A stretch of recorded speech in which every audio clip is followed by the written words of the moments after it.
Welcome to my channel. ಇವತ್ತಿನ ದಿವಸ ಒಂದು ಚೆನ್ನಾಗಿರೋ ಫಿಶ್ ತವಾ ಫ್ರೈಯನ್ನು ಹೇಗೆ ಮಾಡೋದು ಅಂತ ಹೇಳ್ಕೊಂಡು ತೋರಿಸ್ತಾ ಇದ್ದೇನೆ. ಇದು ತುಂಬಾ ಟೇಸ್ಟಿಯಾಗಿರುತ್ತೆ.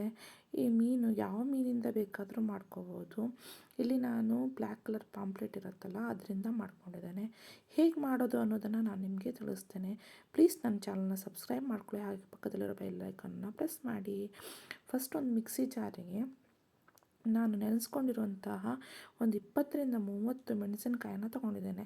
ಈ ಪೇಸ್ಟನ್ನು ನಾವು ಯಾವುದಕ್ಕೆ ಬೇಕಾದರೂ ಯೂಸ್ ಮಾಡ್ಕೋಬೋದು. ಮೀನು ಫ್ರೈಗಾಗಿರ್ಬೋದು, ಬಟಾಟೆ ಫ್ರೈಗಾಗಿರ್ಬೋದು, ಅಥವಾ ಗೆಣಸಿರುತ್ತಲ್ಲ ಅದ್ರ ಫ್ರೈ, ಯಾವ ಫ್ರೈ ಬೇಕಾದರೂ ಇದರಿಂದ ಮಾಡ್ಕೋಬೋದು. ಮತ್ತು 1 ಅಥವಾ 2 ಹಸಿಮೆಣಸು ಮತ್ತು 2 ದೊಡ್ಡ ಗಾತ್ರದ ಬೆಳ್ಳುಳ್ಳಿ ಗಡ್ಡೆ ಇರುತ್ತಲ್ಲ, 2 ಬೆಳ್ಳುಳ್ಳಿ ಗಡ್ಡೆನ ಹಾಕ್ಕೊಂಡಿದ್ದೇನೆ. ಮತ್ತು ಒಂದು ಅರ್ಧ ಇಂಚು ಶುಂಠಿನ ಹಾಕ್ಕೊಂಡಿದ್ದೇನೆ. ಅದೇ ರೀತಿಯಾಗಿ ಒಂದು ಸ್ವಲ್ಪ ಉಪ್ಪು, ಎಷ್ಟು ಬೇಕು ರುಚಿಗೆ ಎಷ್ಟು ಬೇಕೋ ಅಷ್ಟು ಉಪ್ಪು ಹಾಕ್ಕೊಂಡಿದ್ದೇನೆ ಮತ್ತು ಅರಿಶಿಣದ ಹಿಟ್ಟನ್ನು ಹಾಕ್ಕೊಂಡಿದ್ದೇನೆ. ಇದಿಷ್ಟನ್ನು ಹಾಕಿ ಮಿಕ್ಸಿಯಲ್ಲಿ ಗ್ರೈಂಡ್ ಮಾಡಿಕೊಂಡು ಬರಬೇಕು. ಈಗ ನಾನೊಂದು ಸ್ಪೆಷಲ್ ಆಗಿರೋ ವಸ್ತುವನ್ನು ಹಾಕ್ತಾ ಇದ್ದೇನೆ. ಅದು ಹುಣಸೆಹಣ್ಣಲ್ಲ, ನೋಡಿ ಮುಂದೆ ಹೇಳ್ತೇನೆ ಏನಂತ. ಹುಣಸೆಹಣ್ಣನ್ನು ಸಹಿತ ಹಾಕ್ಕೋಬೇಕು. ಹುಣಸೆಹಣ್ಣು ಹಾಕ್ಕೊಂಡು ನಾನು ಇದನ್ನು ಮತ್ತೆ ಗ್ರೈಂಡ್ ಮಾಡಿಕೊಂಡು ಬರ್ತೇನೆ. ಹುಣಸೆಹಣ್ಣಲ್ಲಿ ಬೀಜ ಇದೆಯೋ ಅಂಥೇಳಿ ನೋಡಿ ಹಾಕ್ಕೋಬೇಕು. ಗ್ರೈಂಡ್ ಮಾಡಿ ಇದನ್ನು ಚೆನ್ನಾಗಿ ಪೇಸ್ಟ್ ಮಾಡ್ಕೊಂಡು ಬರ್ತೇನೆ. ಈಗ ನೋಡಿ, ನಾನಿದು ಕೆಂಪು ಮತ್ತು ವೈಟ್ ಕಲರ್ ಮಿಕ್ಸ್ ಇರುವಂತಹ ಅಕ್ಕಿ, ಇಲ್ಲವೋ ನಿಮ್ಮ ಹತ್ರ ಯಾವ ಅಕ್ಕಿ ಇದೆಯೋ ನಾರ್ಮಲ್ ಅಕ್ಕಿ ಅದನ್ನು ಸಹಿತ ಹಾಕ್ಕೋಬೋದು.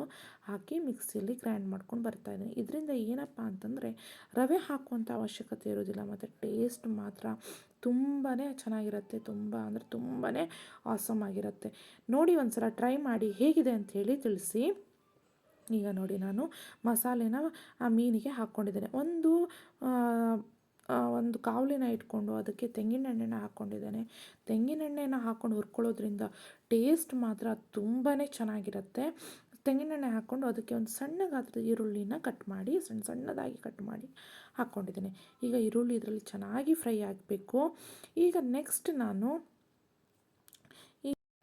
ಫ್ರೈ ಆದಮೇಲೆ ಇದಕ್ಕೆ ಒಂದು ಸಣ್ಣ ಹಸಿಮೆಣಸನ್ನು ಸಹಿತ ಕಟ್ ಮಾಡಿ ಹಾಕ್ಕೊಂಡಿದ್ದೇನೆ.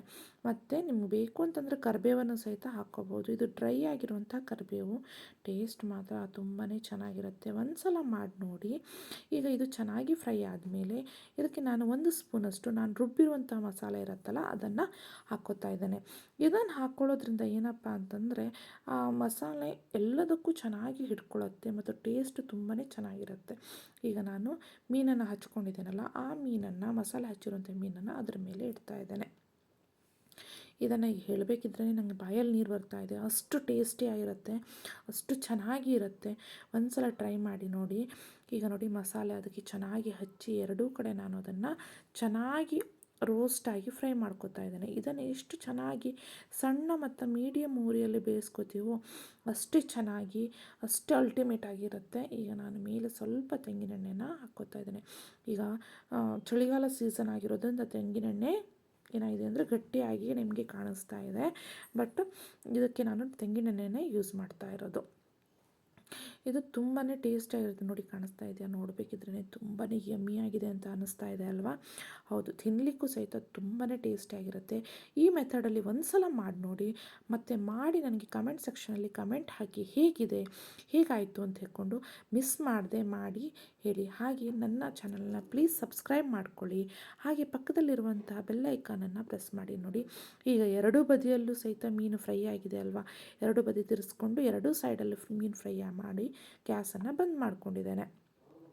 ಈಗ ನೆಕ್ಸ್ಟ್ ಸೂಪರ್ ಮತ್ತು ಟೇಸ್ಟಿ ಆಗಿರುವಂತಹ ಯಮ್ಮಿಯಾಗಿರುವಂತಹ ಫಿಶ್ ಫ್ರೈ ರೆಡಿಯಾಗಿದೆ. ಈಗ ನೋಡಿ, ಇದನ್ನು ನಾನು ತೆಗೆದು ಸಹಿತ ಕಾಣಿಸ್ತಾ ಇದ್ದೇನೆ. ತುಂಬಾ ಚೆನ್ನಾಗಿರುತ್ತೆ, ಟೇಸ್ಟಿಯಾಗಿರುತ್ತೆ. ಸಿಹಿಯಾಗಿ ತಿಂತಾ ಇದ್ದರೆ ಒನ್ ಮೋರ್ ಅನ್ಬೇಕು, ಅಷ್ಟು ಚೆನ್ನಾಗಿರುತ್ತೆ.